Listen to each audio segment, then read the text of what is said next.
Getting your own draft beer at home is easier and cheaper than you might imagine. Today, I'm going to show you how to change a refrigerator into your very own Kegerator. You can convert any type of refrigerator as long as it will fit a keg while leaving 6 to 8 inches above the keg to fit the coupler, so the keg can be tapped and untapped. The best type of refrigerator to convert is a full-size, horizontally split kitchen fridge with a freezer on top. That's what we will be using today. With your fridge unplugged, start by drilling a 7/8 inch hole in the door of the refrigerator. This is where the faucet and shank will be attached. To do this, I am using an electric drill with a hole saw bit. First, insert the shank into the hole you just drilled and tighten the brass nut. Then attach the faucet to the shank.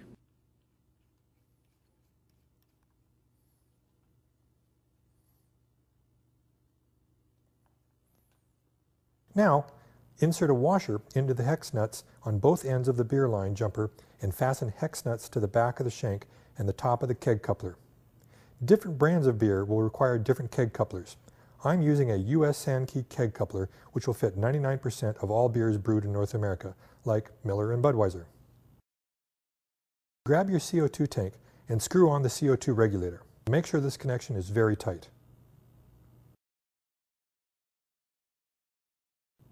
To get your CO2 from the tank to the keg, you will need to connect using an air line. To do this, simply fasten one end of the line to the nipple on the side of the keg coupler and one end to the nipple on the regulator and fasten with screw clamps. Be sure the faucet handle is pushed back and the air shutoff valve on the regulator is in the off position. Open the cylinder valve completely.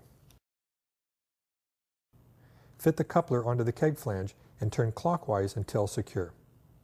Depress the coupler handle to tap the barrel. Next, adjust the screw on the regulator with a flathead screwdriver until the desired pressure is set to the top gauge of the regulator, which is 10 to 12 psi.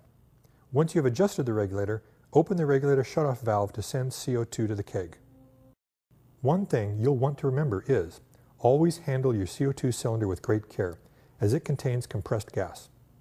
So be sure not to drop or shake it, and always store a CO2 cylinder upright when dispensing beer. And now for the hard part. We're ready to pour a nice pint. And that's how easy it is.